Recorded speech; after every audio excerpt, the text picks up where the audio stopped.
Well, good morning. I bet Sean Bice is out there somewhere. This is Paul Carruthers from MotoAmerica, and this is our Off Track podcast, which we do on a weekly basis, talking about all things MotoAmerica. We usually throw in a guest just to put somebody on the hot seat and take some of the pressure off of myself and Sean. And today our guest is Jackson Blackmon, who's a Junior Cup racer. He's been in the KTM RC Cup almost from the time we started. I think he started in 2016. And that is now the Junior Cup, and Jackson's been in that class the entire time, and it'll be fun to talk to him. But first, let's start with you, Sean. How's your day going? It's raining here in Southern California. It makes me question why I spend all the money to live here. But then tomorrow it'll be nice, and then I'll be okay again. How are you? Yeah, I'm doing well. It must be a big cloud because it's raining here in Ohio too. So we'll have to find out if it's raining for Jackson. But so, hey, one thing I want to talk to you about. So a lot of people know, most people know that before becoming communications manager for MotoAmerica, you were with Cycle News as their editor for 30 years. And you know, if they've been paying attention to these podcasts, and a lot of fans have, because we're getting great numbers from our fans as far as people listening, but they probably recall that we talked to your dad and David Anthony, and I was the I don't know how to put it, except that I was surrounded by three Australians at the time and didn't know what to do. So that was tricky, but we got to learn about your dad being a world champion and working with Kenny Roberts for a long time. So one of the things I want you to talk about, which there's a reason I want to talk to you about this, but something that a lot of people don't know is you were on the Tonight Show with Johnny Carson at one point. Can you tell us about that experience, what that was all about? Well, actually, it was. That's funny you asked that, guy. It seems it's such a long time ago. I was freaking younger than Jackson Blackmon at the time, but it was actually Bill Cosby was the guest host. I mean, Johnny Carson would be there most of the time, but then as you would have watched the show, he was gone as well, and he'd have guest hosts. Right. The night I was on there, it was with Bill Cosby. God knows what he was doing in the back room at that time, but we won't talk about that. So I think I was probably like, I don't know, 12 or 13, but Yamaha came out with these BMX bikes, bicycles, and they actually had a series. It was called the Gold Cup or something. So I raced in a couple of those. I obviously, because my dad worked for Yamaha, I was able to get my hands on one of the bikes, and that was my bicycle. I mean, I rode that thing everywhere, and we'd set up BMX tracks, and like I said, we raced them a little bit.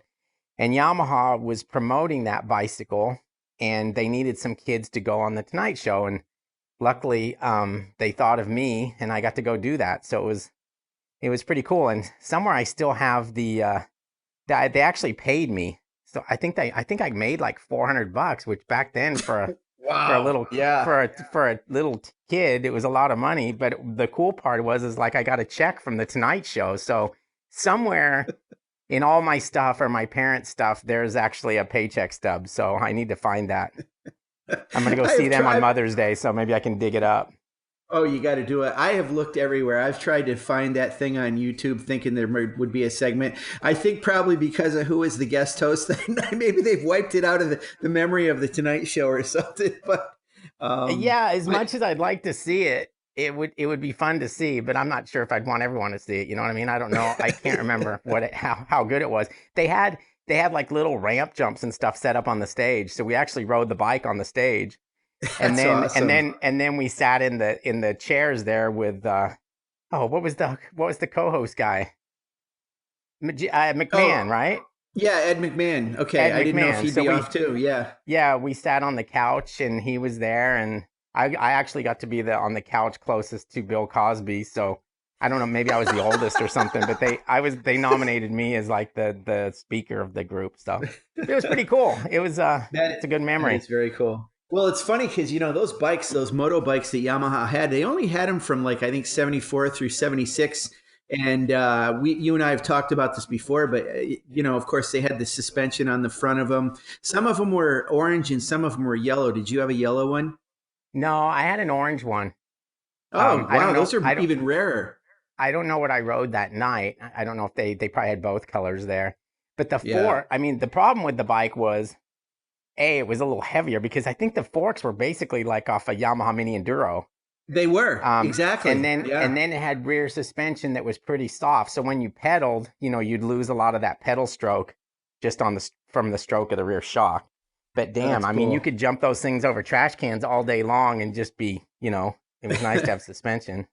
That was cool. so Good stuff. so the reason I bring it up, and this has to do with last year, we went up to that velodrome that was in Pennsylvania when we did the New Jersey round, and that was kind of in honor of Brian Dureber, who had passed away last year. But the reason I bring all this up is because Jackson Blackmon, who lives in Rock Hill, South Carolina, and I would hope he knows about this place. If not, we'll let him know. But there's an area called Riverwalk in the Rock Hill Outdoor Center, and it's a 1,000-acre mixed use area, and it has kayaking and hiking, mountain biking. But it also has this Giordana velodrome that the city of Rock Hill partnered with Giordana to create. So they have one of those velodromes, an outdoor one, just like the one that we went to in Pennsylvania. And they also have the Rock Hill BMX Supercross track. And in 2017, they actually had the World BMX Championship there or something. So let's you introduce or bring in Jackson, and then I want to ask him. I'm sure that he would be familiar with this. I'm just curious if he's ever been on the velodrome or not. So let's see, let's Well, find out. well, let me give you a little history on Jackson. I made some notes on him. Obviously, 2016 in the KTM Cup, he was just a little kid. I bet he was probably 14 at the time. He finished seventh in the championship, and he finished fifth 4 times. The next year, 2017, he actually finished fourth in the championship, and he had 3 wins and 7 podiums. Last year was the first year of the Junior Cup, and he finished sixth in the championship with 2 podiums. This year, he's third in the championship, and he already has 1 podium, which we'll talk to him about, which was at our most recent round in VIR. Jackson actually crossed the finish line first, but then I guess race control had noticed that he'd started from his original grid position in the red flagged race, which he wasn't supposed to. He was supposed to start at the back because he was late going out on the siding lap.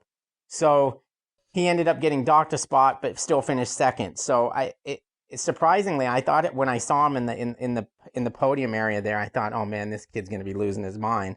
But I got there and he was all smiles and happy, and as you saw in the press conference, he wasn't bitter. He wasn't angry.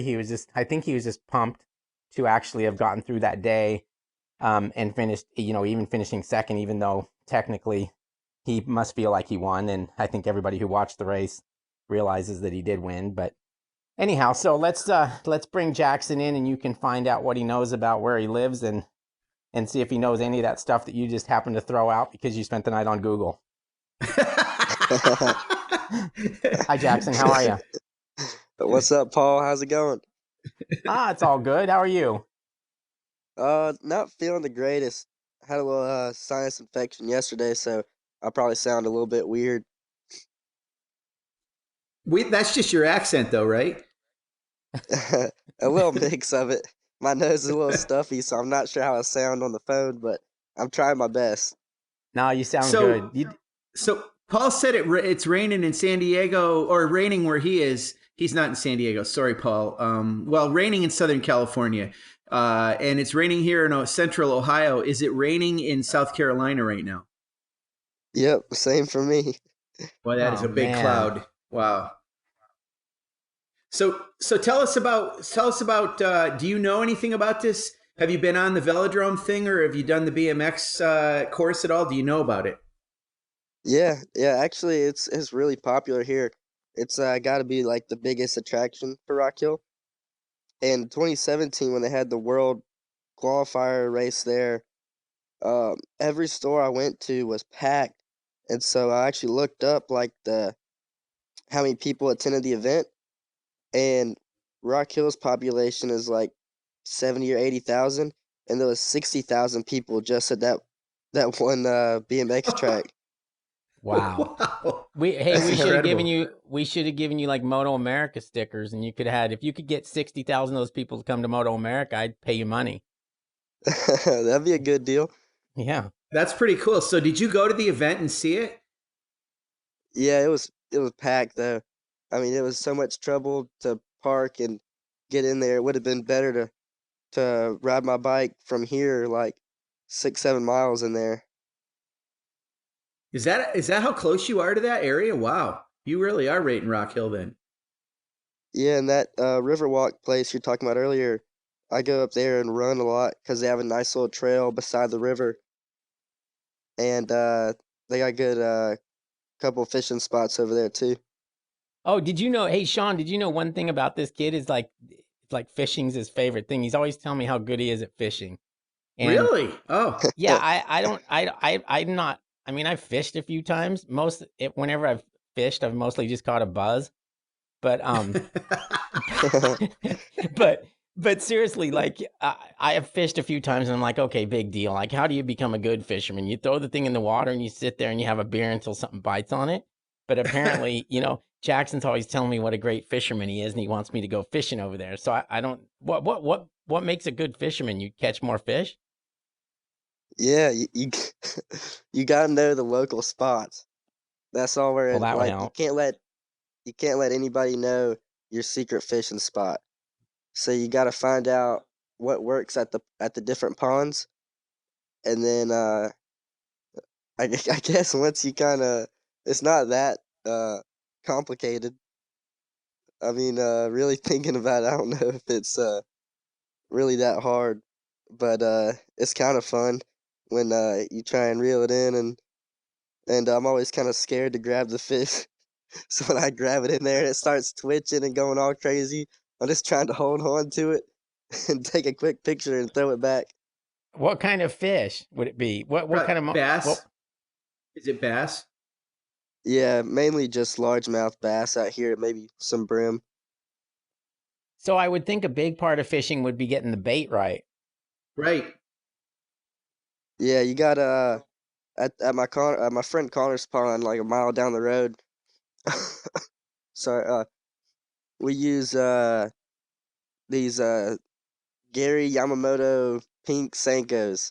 I don't know why it's the pink ones, but they work good. And then you wacky rig it so it's right in the middle of the hook, and put a little weight on there, like a little 1/8 of a pound or whatever, and you throw that thing out, and then just kind of jerk it a little bit as you reel it in, and then it gets them every time. Did you say wacky rig? Yeah, What's that? it's where okay, so you lay the worm flat or the fake worm, and then you put the hook straight in the middle of it, just straight in the middle, so it's even on both sides. And when you jerk it at the bottom of the water, then it like simulates it like moving around. Oh, so it's wiggling so it thinks it's real and alive. And it attracts it Yeah, and it goes bites it and then it bites onto the hook and then you pull the thing in the boat or on the shore. yeah, Okay, I Yeah, think I that's know pretty. everything I need to know about fishing then. Well, it's pretty good though, Jackson, because you're not just using like live bait. You're using lures and not real bait. So you are pretty adept at being a fisherman. Then you know the stuff to attract them, and they fight, don't they? A largemouth bass. They're pretty fun on the line, aren't they? yeah. I just use synthetic bait because I don't like messing with those worms. Man, them things are nasty. Well, if you don't want to take the fish off the hook, I can imagine you don't want to touch an actual worm either. Sounds like you're not that part of it's not too much fun for you. So Yeah, that's pretty I, good. I wonder which one's more pissed, the worm or the fish? Probably the worm if it's getting eaten. I mean, although it's all part of the circle of life. Do you eat the largemouth bass when you catch them? You put them back. What do you do, Jackson? definitely not at the pond I go to. I wouldn't eat that thing. I mean, we have we have one time before we cut up and his parents came out. It's like, what are y'all doing? Eating a largemouth bass? Like there's no point in that. And, we threw it on the grill and we tried a piece and it wasn't too good. So you do it for the sport, not necessarily for the food. Then I get it. That makes sense. Okay, so Jackson, let's talk a little bit about VIR. Um, you know, when I think back at it, I think you've broken every rule we've had. So I know you've jumped the start. I know you've had a pit lane violation. Now you've lined up in the wrong spot. Maybe you want to spend a little time with that rule book in the winter. Yeah, I figured the rules are made to be broken. So it makes it a little more exciting when I come in and everybody's like, did he actually do good? Or does he have a penalty this time? Or right. Did he really win or did he cheat again? No, it was a honest mistake at VR. Tell us what happened. Tell us the story. Yeah, so the first lap of the race, I went from 9th to 2nd in turn 1. And as we started to make it to about turn 4, I realized it was wet. But I saw Dallas was still going and didn't see red flags, so I was just going with him and kind of throwing my hands up like we need to do something because somebody's going to eat it. Not knowing that there had been like 3 or 4 people behind me that were crashing. And I made it down to the last turn, just cracked the gas and lost the rear, and then got up and saw the bike broken and was like, man, this is going to suck driving home, thinking about like how we were in a podium spot. And then somehow we got the bike together just in time, and they declared it a wet race even though it wasn't raining. And so the team and I thought, well, there's big clouds coming. We'd be better to run rains in the dry on these bikes than slicks in the rain. So we threw them on, and I made it out for the warm-up lap but missed the siding lap, so I wasn't aware that if you miss a siding lap, you have to start last, which was an honest mistake. I need to get the rule book and understand it better. But yeah, so then I raced, and of course, everybody was mainly on slick, so I got out front, had a nice gap, and then, it felt like MotoGP coming across the line. Like, that was my first win since, like, almost 2 years ago. So it felt really good. I even threw a little stand-up wheelie coming out of turn 3, was feeling all stoked, and then came in and they put the bike in P2, and I was like, what? Are you joking? And then I found out what I had done wrong. But I was a little frustrated, but couldn't complain because, 30 minutes before I was on the ground with 0 points. And after that podium, we went from like 8th to 3rd in the championship like that. So it was a really productive weekend. So I have a question about the whole situation on the grid, and I honestly don't know the answer to this. So I don't know if I'm, unintentionally criticizing our own officials, but don't the officials on the grid put you in the right starting spot? Or am I wrong about that? Well, you get a grid sheet normally before the race, but that's for when, everybody makes a siding lap and warm-up lap and everything. But since I made my own error with missing the siding lap, nobody was supposed to tell me. Yeah, it wasn't so much that he that he was going to the wrong spot. It was the fact that he was late and then he couldn't go to the right. He wasn't supposed to go to the right spot.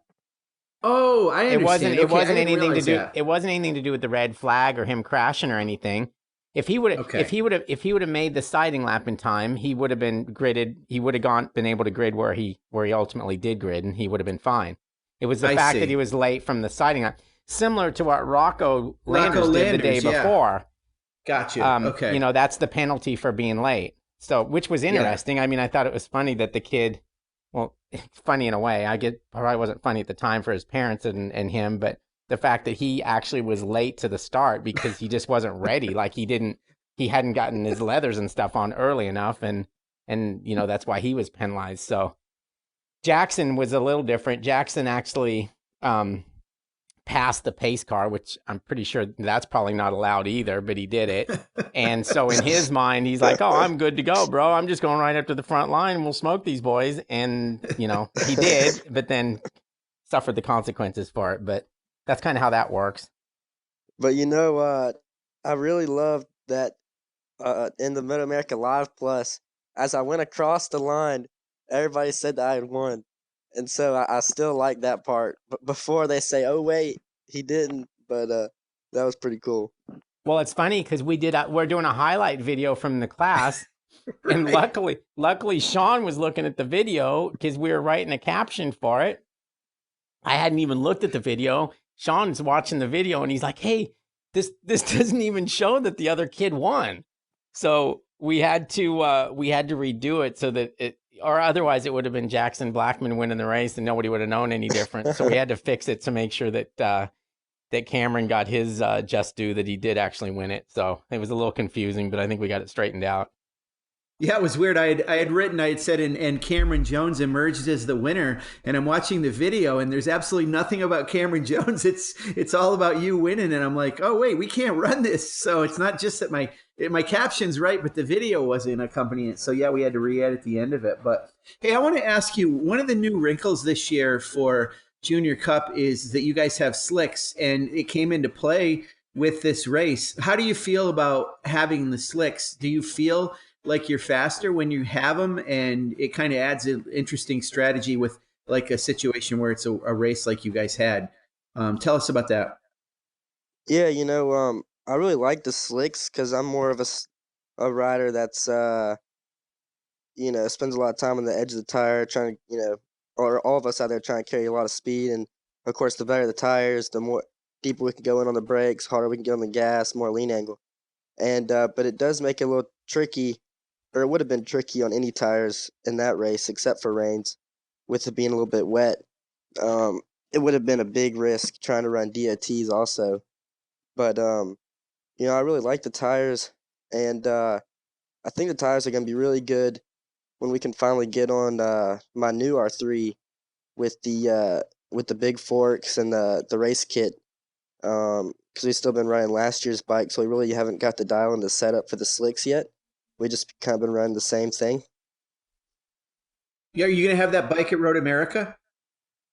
We're gonna try our best to. Okay. What does that mean? Try your best. You know that you either are or you're not. You don't just try your best. You need to get Dad. What's the holdup, Dad or you? I mean, I can't really run the shop on my own. The shop has been a little behind here, but it's better than being too caught up. So my dad's been having to work all day and then spend the You night need to on the tell motorcycle Dad if stuff. you end up being MotoGP world champion, he won't need the damn shop anymore. So he needs to get his priorities right. Yeah. So I have a question about the new bike. I know the one you have now. So Yamaha has a race kit for that bike, and then I think the new bike has a different race kit. If I'm not mistaken, I don't know that you can take the race kit and put it on the new bike. Can you? Is that correct, Jackson? Um, I'm actually not too sure with the motor stuff. My dad knows more about that stuff, but he normally doesn't tell me anything. Like at the beginning of the weekend, he's like, "How's this thing running?" Because he told me we had the race kit in. And I was like, "Man, this thing's fast. Like I can get up close to him." And he's like, "Okay, we didn't put the race kit in, but we didn't want to tell you, Oh, so then you ride different because it's all mental for me." So I was like, "Dang, this thing runs good." And then he comes in and says, "It's not even in there." And I was like, "Well, dang, once we get that thing in, it's gonna be a big difference because right now I just can't draft by those guys. So at Road America, it's gonna be tough because I can stay in the draft, but I can't draft by them. And so at Road America, it's gonna be like a sitting duck." that's so funny because I actually asked you during the weekend, and I mean, obviously you didn't know any different, so you very confidently said, "Yeah, we have the race kit in this," and it made me think about what it was going to be like when you switch bikes. Because from what I understand, that a lot of that new bike, it's more about the handling than it is about the speed or the power in the engine and everything. So, oh, your dad threw you a fast one there. That's pretty interesting. Yeah, whatever makes me think the right way. Right, right. That's funny. Now your dad puts in a lot of time, I know, and I see that he's put you to work in the shop. I mean, this is by no means, and I think people probably don't necessarily realize this, but it's a family affair, and it's a hell of a lot of work for you and your dad just to make these races and to to be as competitive as you are. I mean, hey, how much? What does he work during the day at his job and then kind of sneak in work on the side on the bikes, or how does he make that work for you? Because I know it's a lot of work for him. So he actually owns uh, his own business, Finish Line Machine, a bunch of CNC machines, and so it's actually on our property. And so, uh, we'll pretty much wake up, go out there and work since I'm graduated, or I graduated early through online school. And so go out there and work. And then when work is done, or I mean, it's never really done because sometimes I'll work first shift or second shift or third shift or whatever, get the parts done. And then he'll just have the race bike in there. And for long cycles on the parts, he'll set it up. If it runs for an hour, go work on the bike for as long as he can and then go back to the machine. And he just fits it in whatever time he's got. Now, does he actually? Do you guys drive to the races together? Or does he drive and you fly, or how does that work? We ain't got the budget for me to fly out there at all the rounds. We're both driving, and I think I'll probably be driving to California so he can Wow. stay here and get stuff done at the shop. And then he'd fly out for the races. Yeah. Oh, that's pretty intense. So tell us about now. Last year, you were riding a Yamaha. You're doing that again this year. There were a lot more Yamahas in the field. A lot of the Yamaha riders, or most of them except for you, I guess, switched over to Kawasaki's. I think mostly. I don't know that it was another brand because, the Kawasaki, obviously it's a 400. That's a little different. Was there a decision that you had to make regarding sticking with Yamaha for this year? Was there a reason for doing that? Oh, for me, it was really not much decision. Like they had done a great thing last year with the whole support program with Yamaha and Graves, and had done so much for us with setup and notes and everything.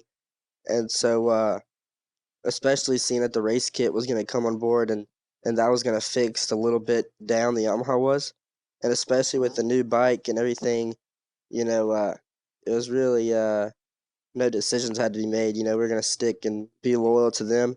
When everybody else kind of switched up, Right. and we knew that MotoAmerica is not going to let a bike that's legal for the class be not competitive. So we knew they were going to make it fair for all the riders.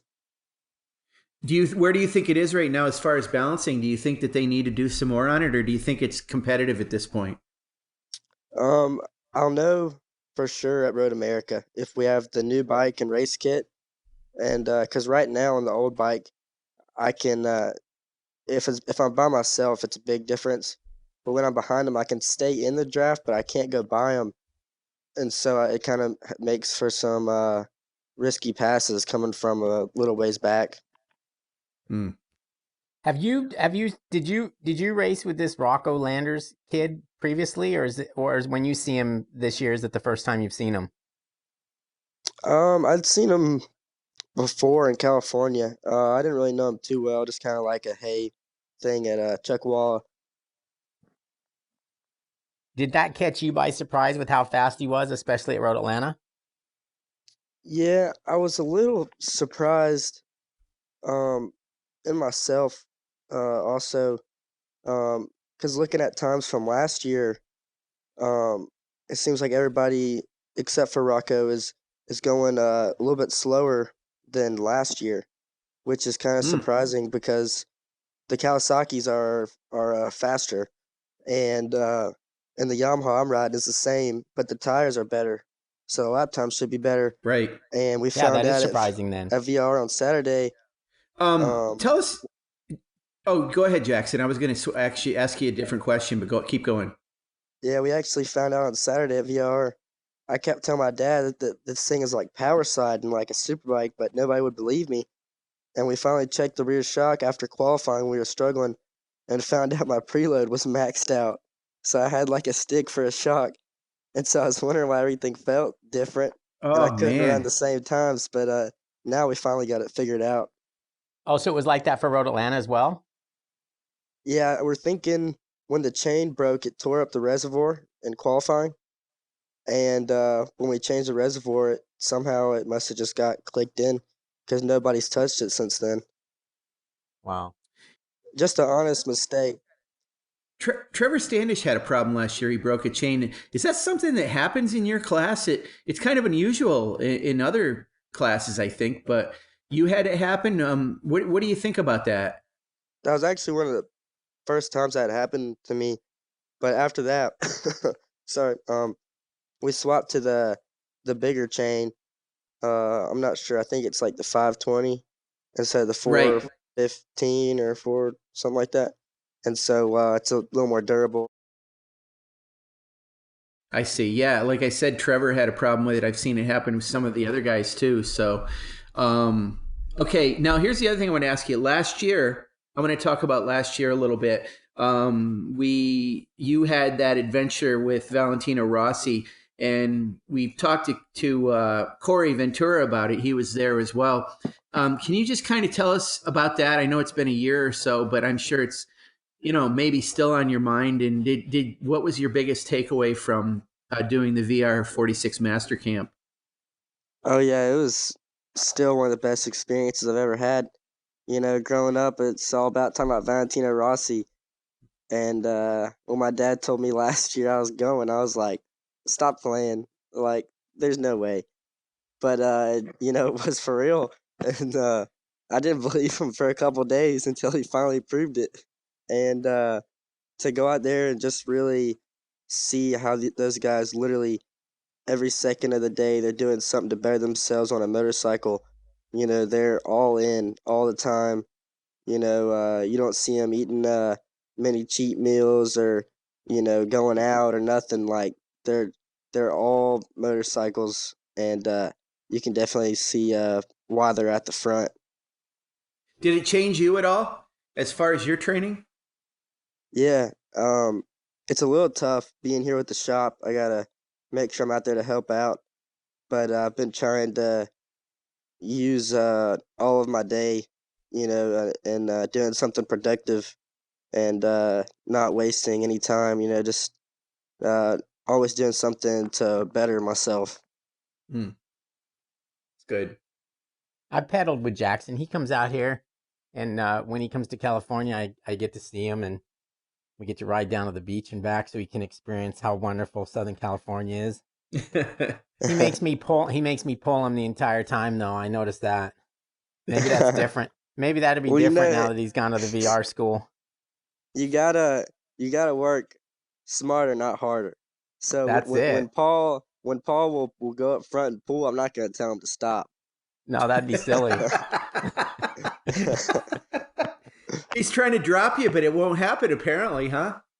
Yeah, it's like 30% easier behind him. Yeah, I think I don't. I'm not. I'm pretty sure I'm not gonna be able to drop a 17-year-old kid. So you're saying you're going to drive out west and you're 17. So obviously I know from working with other riders who are under 25, you either can't or it's very difficult to rent a car. So you obviously are going to drive a vehicle of your own or the family's. How's that going to work when you go out there? Yeah, we got the race van.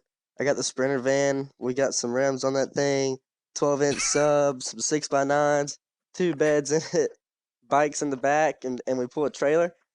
And that thing, me and Ashton took out to California beginning of the year without a trailer, and we got like 16, 17 miles per gallon. You and Ashton Yates in a truck. That's got to be nuts. I can't even imagine. Yeah, we really didn't get to talk that much because it'd be like we drive 5 or 6 hours, swap out. One would sleep, one would drive, but it was really hard to sleep because Ashton definitely likes his music turned up, and that the sub is right underneath the bed, and so I was trying my best because I know if it was like he feels like he's gonna fall asleep if it's not real high, and I was trying to just make it. And then by the time I'd be driving, I'd definitely need a lot of coffee. What is he? Does he listen to rap? Go ahead. Yeah. Well, that's my question. Is this is what I want to know? Like when you and your dad are on. when you and your dad are on a road trip, I can't picture that the music taste is the same. So I want to know who gets to pick the music. Whoever's driving. I'll yeah. Normally I play my music and then I'll turn it up 2 or 3 notches whenever he stops talking, and then he'll turn it down too. And I'll go back up and turn it up one, and he just has to turn it back down that 1 or 2. Well, he gets the last word because it's his van. Absolutely. Yeah. He used to race too, didn't he, Jackson? Yeah, yeah. He used to race the Harleys, I remember 883 that. class. I'm not sure what year. I think it was like late 80s, early 90s. I think. Oh yeah. He raced probably with Aaron Yates and Nigel Gale and even the Bostroms possibly back then. Does that sound about right? Yeah, yeah. One time, my dad and Ben crashed each other out in the last lap, battling for the win. The sad part is I'm so old I probably wrote the story. Right. I bet we'll look in the Cycle News archives and read your report on the twin sports. Yeah, I used to watch that a lot. I enjoyed it. There were a lot of good guys that raced in that series. It was fun to see. That's cool. He Or at used to least do it. I'm pretty sure it was Ben. Or I mean, it was one of them. Yeah, Eric raced. They both did. They both raced in twin sports. So, yeah. Does he? How much? I mean, he's obviously a helpful guy. I mean, I go by the pit and he's working his butt off, and the fact that he raced, does he? I mean, he's obviously been able to pass on some knowledge to you that's probably very valuable. Oh, sorry, I lost you there for a little minute. Could you repeat that Oh, one time? yeah, no problem. I was just talking about the fact that since your dad raced and I've seen how hard he works at the track, he's obviously got to provide you with a lot of information, a lot of help. Yeah, it's definitely not like I'm showing up with somebody who doesn't know what they're doing. Um, he's got that R3 dialed after last year, all the motors we went through. He could change a motor like it's nothing, like all by himself. And he's real smart, with the stuff he does in his shop. He's been trying to teach me, but it's a bit confusing. So he's definitely real mechanical, and it's the same thing on the bike. I mean, CNC machining is an art form. I mean, it's incredible. There's a lot of numbers and variables you can put it into that machine, but boy, it's still quite. Yeah, there's a lot of creativity that goes into that. So that's impressive that he does that, and that you do as well. That's pretty good stuff. Yeah, it's definitely fun getting to learn that kind of stuff, and hopefully do more and more out there in the shop as I get older. I got a question for you. Like everyone has their favorites. Who's of all the guys in the paddock, like the older guys, superbike guys, this and that. Who is it that you go to, or that you have the best relationship for, or maybe who helps you the most out of those guys, or who do you look up to the most? Oh, shoot, that's really hard, Paul. I don't think I can answer that because there's a lot of them that I like, and I know if I Right. say one, then the other one's gonna be like, oh, I see how it is, and I can't answer that one. I get that, but I I like them mean, all. well, that's a good answer. How happy were you to see that JD Beach won that race? Because it's funny because every once in a while there's a victory that or a result that just makes everybody happy. Like when Kyle Wyman got second, I mean, it was just like, oh man, it's everyone was happy. And then when Roger would win a race at a certain time, everyone would be just happy, like even if you were the guy that he beat. But I think we had that a little bit with JD this weekend. So I mean, that obviously I think that brought a smile to everybody's face, and I'm sure you were pretty pumped about that as well. Yeah, just to see a guy like him, finally get that win. Yeah, I mean, speaking of JD, Paul, boy, I'll tell you, it seems like the entire paddock pretty much was thrilled for him and happy for and knows they know what he puts into his program and how big that was for him. I mean, and how emotional he was. So we were all pretty excited, and I know you were as well, right? Yeah, it's he's just a as you've known him for a long time like I have. He's just a special kid, and I think I think more than anything people just know how bad he wants this and how hard he's willing to work for it. Not that the other guys don't work, don't get me wrong, because they do, but I think to a man in that paddock and a woman, they know that he works harder. And I think sometimes to I think sometimes he maybe overworks, and I know he's been guilty of that in the past, and I think he's got his program figured out a little bit better. But I think in the past there was a season there when, I mean, he just wants it so bad, and he's capable of working so hard that he can just kind of run himself into the ground. But I think he's got that figured out now, and I think also everybody knew how badly he wanted to get a superbike, and he got passed over on the Yosh deal.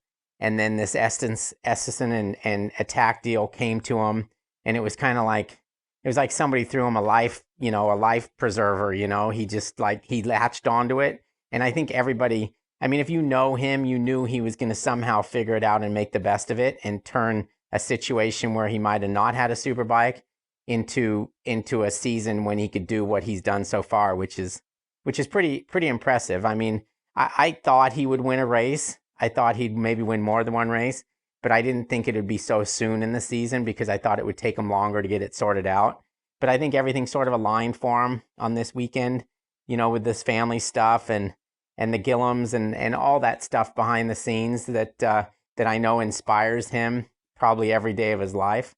So that all came together, and he did exactly what he needed to do on the day that it was meant to happen, and it was pretty freaking awesome experience, I think, for everybody. So I think that's why it was just a popular win for even the guys that he beat. I know Garrett was upset, obviously, with finishing second, because I think in his mind, he saw that as one that kind of got away as well, given the circumstances with everybody else. But I think at the end of the day, he's probably given it some thought, and I think by the end there, he was actually happy for JD as well. And that's a difficult situation for someone like Garrett, because it's almost like, it made me think of it that day, actually. It's almost like a Kevin Schwantz, Wayne Rainey thing. They're not the bitter rivals that those two were, but they're obviously rivals. I mean, they've been racing against each other for a long time in super sport and going back and forth and being on the same team and all that stuff. And I think it's particularly hard. It's hard enough to get beat, but I think it's really hard when you get beat by, your rival, and he accomplishes something that you might think that you should have accomplished first, if that makes sense. Because I know, it's like when Kevin won the Japanese Grand Prix, that had a big effect on Wayne, because it just did. I mean, if Kevin McGee would have won or somebody else would have won, it would have been different. But when Kevin Schwantz wins, it's tough. And I think those guys are a little bit alike. So I think that's why it probably had more of an effect on Garrett than what a normal race like that would have.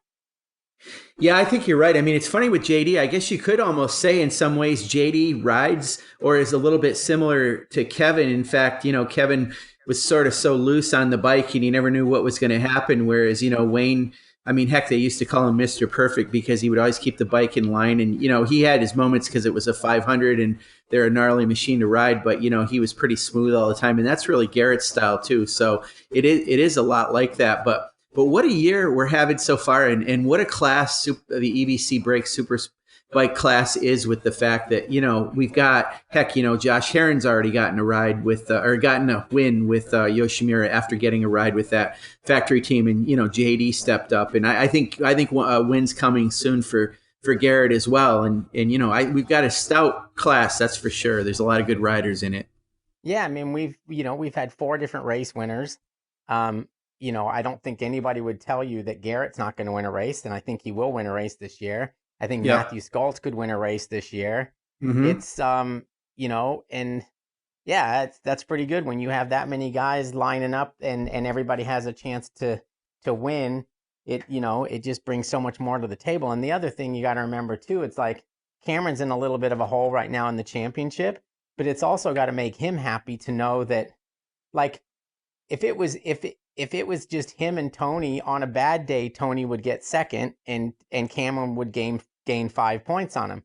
But Cameron and those guys, the rest of the guys in that class know, on a bad day now, you can lose a lot of points in the championship to your rival, because, that guy could win and you could get 5th, and there's a whole bunch of points in there. So from Cameron's standpoint, he knows that, you can make up those points. And from Tony's standpoint, he also knows that those points can be made up just because of the fact that there are a lot of guys capable of going fast and finishing at the front. So that also makes it exciting to me, because, there's still plenty of racing, and I don't think we've seen anywhere close to how this thing's going to turn out yet. It just, in a way, you look at the point standings now and you're like, oh man, Tony's got a big lead. But we've seen that happen before, and things are going to go up and down, and there's going to be a bunch of stuff's going to happen between now and when we get to Barber. That's for sure. That's right. Yeah, can't wait. Well, let's put a wrap on this. Obviously, we did lose Jackson. I think he went fishing. So hopefully by now he's got a dirty little big mouth bass on his line there, and he can reel the thing in and throw it back and then get to work with his dad. So it was nice having him on the show. He's a good kid, great. And he's a good little racer, and he's always fun to talk to. So I'll catch up to you next week, Sean, and as we bear down and get ready for MotoAmerica, which is always one of my favorite places to go to.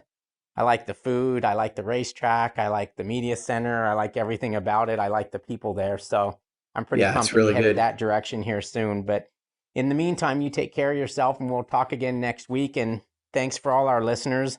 Our audience continues to grow, which keeps the bosses happy and keeps you and I employed. So thanks to them, and just continue to tune in on Saturdays or whenever you listen to the show and however you listen to it. And we'll talk again soon, Sean. Thanks, Paul. Talk to you soon. All right, no worries. You have a good day.